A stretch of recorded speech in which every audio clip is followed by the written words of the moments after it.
சரி 5 out of 10. உங்களுக்கு swimming தெரியும்னா அந்த இடத்துல இடம் வாங்கலாம்.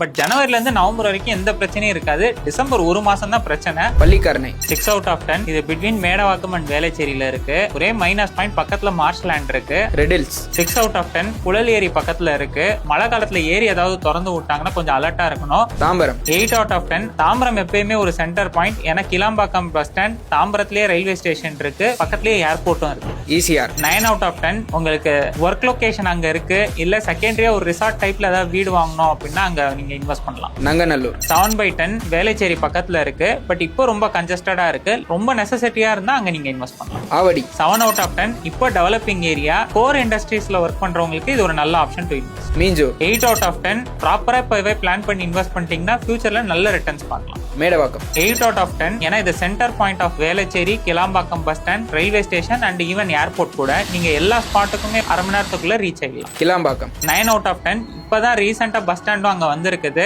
லேண்ட் ரேட்டும் கொஞ்சம் கொஞ்சமா ஏறிக்கிட்டே இருக்கு. பட் ஃபியூச்சர்ல இன்னும் நல்லா ஏறும்.